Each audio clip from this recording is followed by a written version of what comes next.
to tonight, it was a matchup for the ages. It was Dylan Cease versus Justin Verlander. The first time two sub 2 ERA pitchers went head to head this late in the season. Well, it looked like Justin Verlander had the better of Dylan Cease as he left. Justin Verlander had a lead, and then things changed. For a second night in a row, late inning heroics by the Chicago White Sox, who now I think are one game over 500 at home, because the seventh and eighth inning fell apart for the Astros. And this show for it because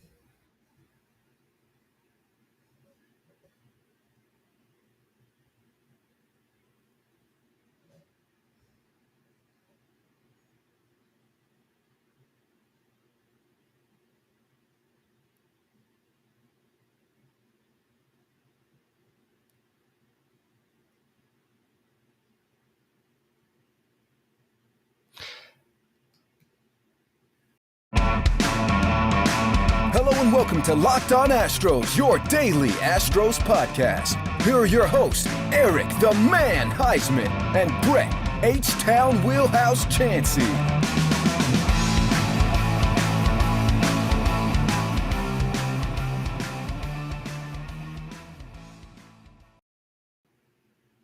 We are Locked On Houston Astros, and we hope that you join us for a daily Locked On Astros podcast. My name is Eric Huysman. You find me on Twitter at Eric Talk Stros. You find the show at Locked On Astros, your team every day. Brett, he's having a little technical difficulties. He'll jump back in a second.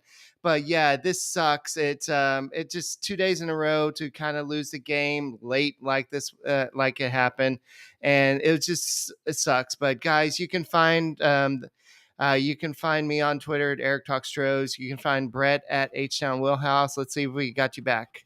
All right, so we lost you there. Somebody said that Dusty froze you from having your hot takes there, Brett. wow. I guess I had an eighth inning implosion of my own. Wow. Welcome to the Astros world. Now I know what it feels like. Go to the south side of Chicago to hand them a couple L's, and you get L's thrown in your face 2 games in a row, Eric. This is like, oh man. Here's the thing. This isn't going to be like the Dusty hate hour, but there are a lot of people that feel like he put a defensive lineup versus an offensive lineup. And like I said in the intro, I don't know if you heard it, but Dubon did get 3 hits, but no one around him hit. Right. Maybe if Christian Vasquez is starting, he gets hits, but you're not going to start Vasquez with Verlander on the mound. So you can nitpick all you want to. Bottom line is they lost. They lost a second game, late innings. Relief pitching had a lot to do with it. The starting pitching also had a lot to do with it. You win as a team, you lose as a team, period. Yeah, definitely. And I know a lot of people have been complaining all day on both ways about Dusty Baker's decision with Jose Urquidy. But you know what you can't complain about? The subscribing to us on Locked on YouTube. Just go YouTube, search out Locked on Astros, and just make us your first listen on Spotify, Odyssey, just Apple, wherever you listen to your podcasts. Check out the Locked on Astros podcast. And I know, so a lot of people have been saying, well, why did Dusty do this? Why are y'all getting mad? Here's my advice for everybody. It's okay for you to be okay with Dusty pulling or Kitty in that situation. It's okay for him to bring in Montero. It's okay for people to be mad at the situation. It's okay for Dusty to be relying on the analytics. It's okay for him to also go with his gut. But with him being a baseball player, a manager for so many years, it's okay to go with analytics, dude, but it's okay to just go with your gut. And so what I'm trying to say here is if you see your guy dealing all day, I know he didn't want to go with a fourth, have Andrew Vaughn face Urquidy the fourth time, but still, he's been pitching well. And I know Dusty Baker was on the Matt Thomas show today, and he said, well, everybody's still blaming me, but what happened if Urquidy gave up the 4 runs? Then y'all have been like blaming me for why'd you leave him in? So this was not, this is no reason, no matter where you are on this side of the coin, Yesterday's game was no reason to fire Dusty Baker. We've got to stop with this. The Astros have the best record in the American League. They have one of the best records in baseball. That we're not firing him. That would be so stupid at this point of the season. And here's the thing. The Yankees have lost 10 of their last 12 games. We're not in the state of the Yankees. Literally, Jeff Passan is going on Scott Van Pelt on ESPN to talk about why there's no reason to panic about the Yankees. We lose 2 games in a row and the world's on fire. Now, it's frustrating. And as a fan base and as a fan, you don't like seeing your team lose. And like someone said in here, losses aren't okay. But I will say this ad nauseum until you're tired of hearing me say it. The players hate losing more than you do. Yeah, I agree with that. So today's game was a little different story. You can go ahead and go on the other side of the coin. Well, you pulled Jose Urquidy. Why didn't you pull Justin Verlander? I think Justin Verlander has a little bit more pull. He's having a great season. His ERA is still at 195 for the season. He's kind of got a pretty good resume. I think that you kind of give him a little bit more of the leeway, the edge, the kind of the trust. And I think in that situation, that's why Dusty Baker didn't pull him. So Verlander did go 7 innings, allowed 8 hits, 3 runs. 2 of the runs were in the 7th inning, only struck out 4 batters, but he still lasted longer than Dylan Cease did, who only pitched 5 innings, allowed 6 hits, 3 runs, 3 walks, 4 strikeouts, and allowed a home run. His ERA is now at 2.09 for the season. So it was Verlander did technically, in a way, outpitch Cease in this game by lasting longer. But unfortunately, it was the situation with the late game. For some reason, in this series, the White Sox seem to come alive late in the game. And so I know that yesterday in the podcast, you were making fun of the fact that Dusty Baker has the defensive team, but and the fact that Dubon's in center field and he's the designated defender for Justin Well, Verlander. you So he mentioned got that. 3 That hits. was I know, but you're making fun of it. But now he had 3 well, hits. Come on, man. okay. He had 3 hits, but but he had 1 double. But look, I'm not going to nitpick because it has been exhausting lately trying to exist on Twitter. It just has. You have so many people with so weeping and gnashing of teeth. Can you imagine, Eric, what's going to happen in the social media world of the Houston fan base when the Astros get to some point, whether it's 2 years from now, 5 years from now, when they're not competing for a World Series? Can you imagine the outrage and the get back in the screen and quit trying to escape? You don't do this is your show too. Okay. But the people know what I'm talking about. It's about time we just chill the you-know-what out, people, because this is the best team in the American League. The Yankees are reeling. I don't see anybody that can really hold a candle to us, but there are some concerning things that I see in the way we lose. Number one, Diaz going down today. I don't like that at all because he's a guy that I've pinned as having some key hits when it comes to the playoffs. Now, it is only August 16th when we're recording this. If you're listening to us on August 17th, you'll probably have more of an update. But we need Diaz to get healthy because he has been on fire. His bat has been on fire. I'm going to ask you this, Eric. Do you think something is wrong with Yordan Alvarez with his hand? Or do you think he's just kind of in a little bit of a slump? Because he just doesn't seem to be. I mean, he's still hitting the ball with a lot of velocity, so I don't know if it's his hand. I just wonder, like, is there something going on with him? Is it just a little mental block that he's having to work through? I don't know. I know that the offense has been struggling to score runs consistently. I thought that in the A series, we saw that kind of come to life. But the offense kind of goes with Alvarez. And once he gets going, it's going to get going. I have to respond to a comment somebody said in the chat in a second, but the playoffs are coming. A lot of great baseball in September is coming. The great place to go watch some baseball, if you can't make it to the game, is at Hooters.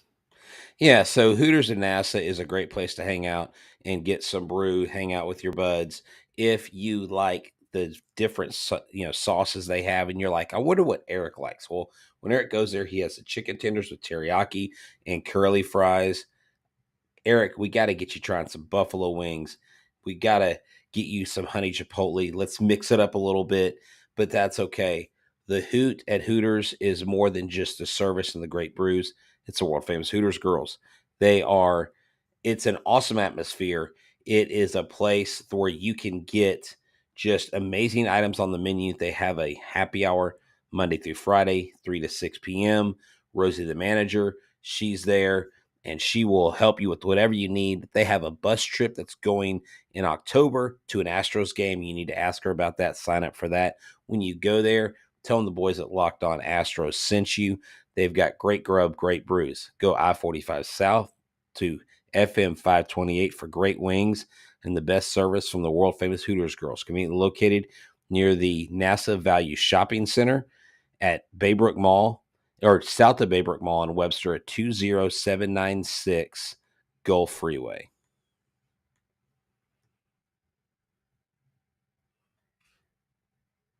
I disagree with you, Eric.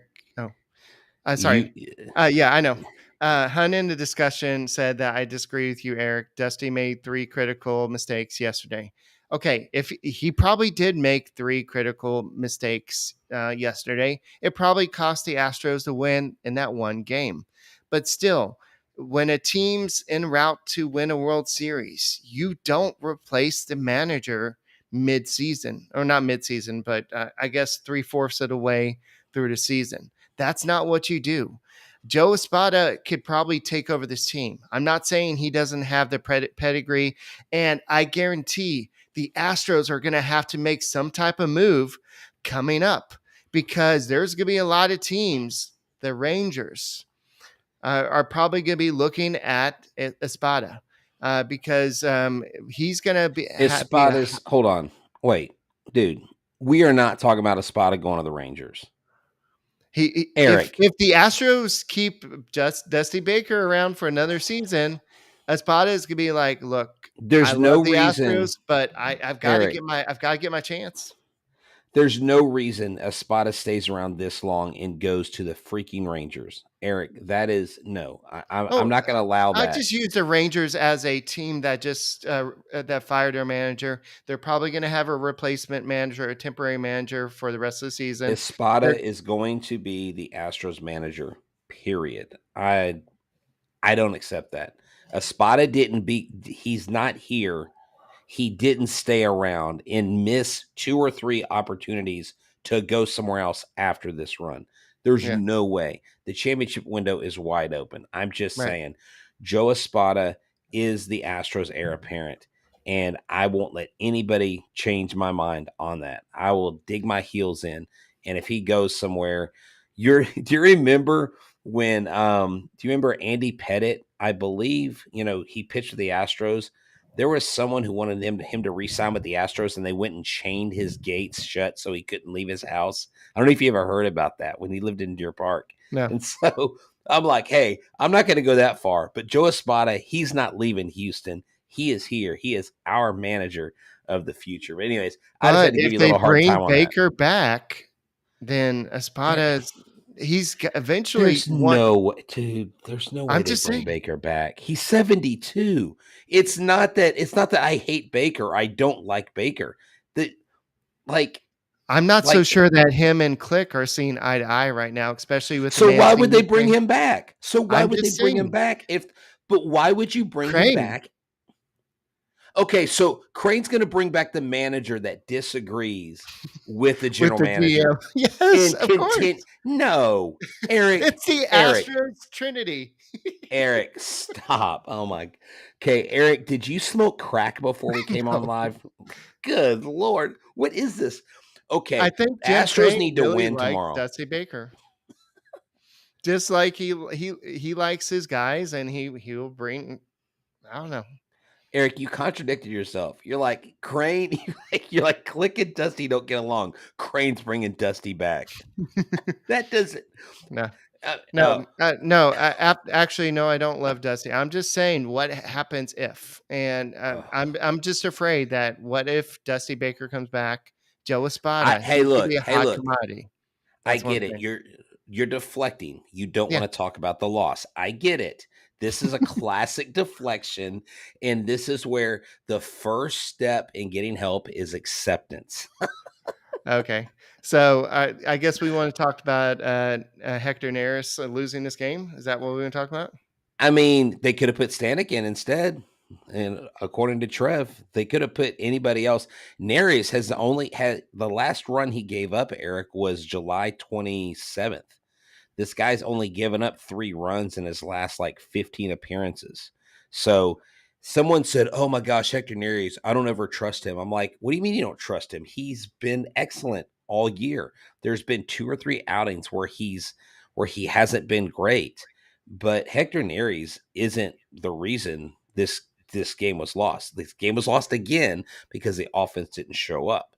And when you play the better teams, you have to have the offense. You have 9 hits and nothing to show for it, Eric. They were I said it to you before we started. They were 1 for 8 with runners in scoring position. That is more of an Achilles heel, I think, than the Dusty Baker lineups. Because if you're a Major League Baseball player, what do you have to do? You have to hit. Yoan Moncada or whoever it was got the game-winning hit last night to push them ahead. Or was it Austin? I forget who it was. I almost said Austin Rivers. I don't even know where I got that name from. Was it Was it Moncada? Vaughn? Moncada No, got the go ahead run, right? that was tonight. But didn't Vaughn get the hit last night? And No, I he was thought 0 for Moncada 3? got it both tonight. No, Okay. yeah, Vaughn got the game tying hit, or I The don't know. game tying hit. Okay. He got Moncada did something. it Oh, 2 nights in a row. Well, yeah, I think so. see, this is what these kind of games do to us. They get us all discombobulated, and I'm just like, what the heck? Eric, the bottom line is this. I have to be careful because if I'm not taking care of my health, and especially if I'm not taking care of my liver, then I need to make sure I go and get liver help. So here's what I need y'all to realize.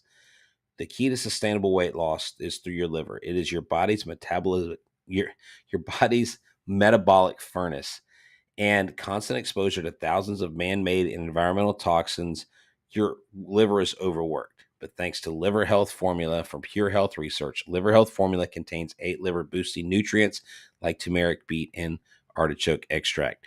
No more bloated belly, no more uncomfortable digestion, no more feeling tired and low energy all the time.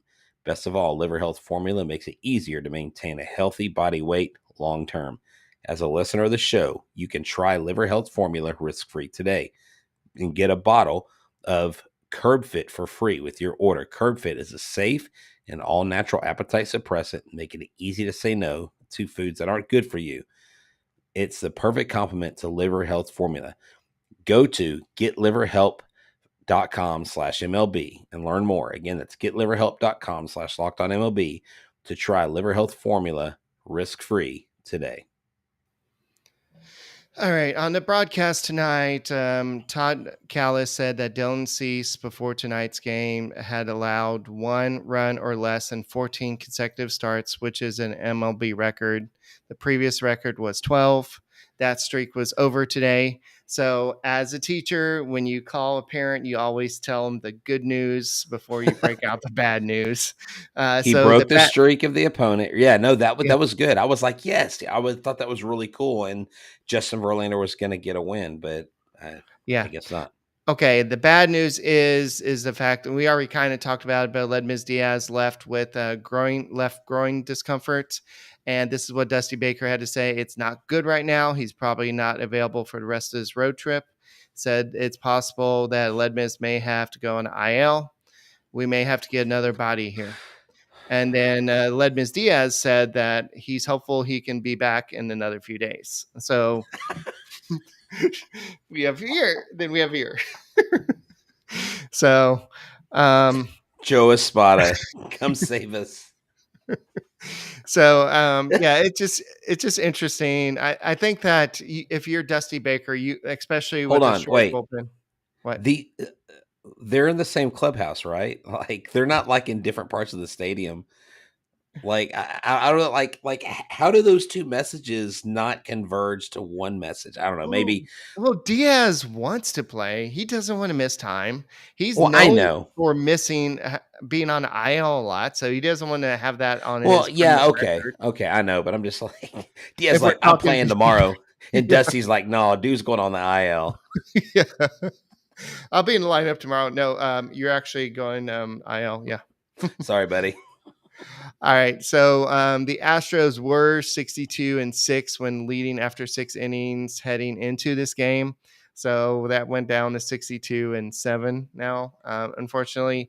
But the Astros are still 75-43 on the season. Thankfully, the Yankees did lose tonight. So we didn't lose any ground to them, but you would hope that you would be gaining ground. And And and I'll read this because I pay attention to this, and I was asking myself as well. And Steve Sparks mentioned it on the radio. Verlander and Maldonado had some sort of disagreement before he gave up the hit that actually tied the game. He said Miller had to come in and settle it. He said better get Vasquez next time. I don't think it's that bad. They also showed Eric Maldonado and Verlander both were in the dugout, and Verlander's looking at an iPad, and Maldonado's looking at him, and they're both basically dissecting, I think, that last at bat. And Verlander, I think, wanted a certain pitch. And Maldonado, it was almost like Maldonado was almost like lecturing Verlander, and Verlander was vehemently disagreeing. And when they called out Miller, I was like, oh crap. I was thinking he was injured because usually Maldonado calls out the pitching coach when he sees something. Apparently, it was just one of those things where they weren't seeing eye to eye, and he threw that breaking pitch and he just looped it right in. There was a cement mixer, and that's why he crushed that ball for a triple. Good thing he didn't put any more launch angle on it. It would have gone over the fence. yes. So I believe the Astros. Somebody asked, "What's the Astros records after leading? When they lead after 7 innings, they are now 61-6 on the season when they lead after 7 innings. So Yeah, so it's pretty similar. it's not a quote unquote pattern. Like, look, it's August 16th or August 17th if you're listening on Wednesday. This is really not a massive concern. I'm more concerned about Diaz being injured because then you have fewer guys that are available who you're going to bring up. Maybe JJ Matijevic comes back. Maybe Taylor Jones comes back. I don't know who they're going to bring up to fill that spot. But I think if he needs to go on the 10-day IL, just announce it tomorrow, do it. Like, let him get his rest. Let him recover, because if it's a groin injury, Eric, that's something that can nag you over time. That's something that can come back and haunt you. And we do know that the word on the street is Diaz tends to get injured. The last thing you need is your guy that's been one of your better utility players and hitters all season to be out of commission come playoff time. That's one less weapon you have. So I guess the question we can all be asking ourselves is: one, Trey Mancini going to be seeing a little bit more playing time in left field, or is Chaz McCormick going to be seeing a little bit more playing time? I think look, the way this offense is not putting across the runs like they did in the homestand, but again, we acknowledge it was the Rangers and the Oakland A's. At the end of the day, Trey Mancini needs to get more at bats. Now, McCormick has played in 10 of the games, I believe, 10 of the games in August. I don't know if they're all starts, Right. but at least come in late innings. So he's been in there. I really need to see more Trey Mancini. I don't care where he plays. I don't care if it's first. I don't care if it's left field. I don't care if it's DH. He needs to be in there more. Why in the world did you trade for him and you don't play him like every? I don't know. To me, he needs a whole series. Give the guy a series. Let him go to Atlanta. Let him play all 3 games in Atlanta. What's the harm in that? You're not going to hurt him. I don't understand the philosophy. Like, one of these days, it'd be cool to sit down with Dusty or with someone from the Astros organization. Like, explain to me these moves throughout the season. Like, help it make sense. And I think that's where a lot of people get frustrated because we don't know the ins and the outs of it. Well, if you look at what the Fielding Bible said yesterday at the end of the podcast, I did say that they have the best ranked, the number one in defensive run saved outfield out there. So maybe that's something the Astros pride themselves on, is putting the best defensive outfield out there, and maybe that's something they focus on. So one weird note from the Padres, we all know about Fernando Tatis Jr.'s suspension. The Padres actually pulled his bobblehead giveaway this year. And Oh, instead of wow. giving away his bobblehead, they're going to give away a Juan Soto bobblehead. So that's kind of an awkward look for the Padres. So Are they this is gonna give away free vials of ringworm cream? Oh, no. sorry. So no, they're not going to do that, Brett. Well, why wouldn't they? I mean, okay, look, I looked into that and I was reading, and the stuff that he actually had in his system, okay, it was not an anabolic steroid. It wasn't enough that, like, it's not like a bulk up type anabolic steroid like guys like McGuire, Bonds, and all those guys were taking, Right. right? And the problem is, the reason why Tatis Jr. and his dad now have egg on their face is because they came out and they both said things like, his dad said millions of people are going to stop watching baseball and blah, blah, blah. Well, it is a banned substance that he took. He Right. clearly had to know, because how does an athlete getting paid hundreds of millions of dollars not know what's going into his body? And as much as I love Mark McGuire, he's still my favorite player of all time, he knew exactly what he was doing. You know, Barry Bonds denied it for all those years. A-Rod denied it. This guy's going to take a lot. It's going to take a lot for him to get back in the good graces, because not only do the fans not kind of like him right now, his teammate, and there's a splinter in that clubhouse, and they don't trust him. From the motorcycle accidents to this, and you hate it because he is one of these guys that Major League Baseball is counting on to really rally a younger crowd for the next several years, along with guys like Shohei Ohtani, Vlad Guerrero Jr., Jordan Alvarez, other guys that are younger, bringing younger fans into the game. All right. Before we kind of close out this podcast, we need to look at tomorrow's game real quick too. But save Do we the have date. to? Yes. Save this date.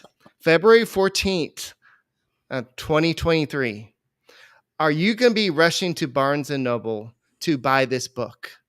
Winning Fixes Everything by Evan Drellick, talking about the Astros cheating scandal. Oh my God.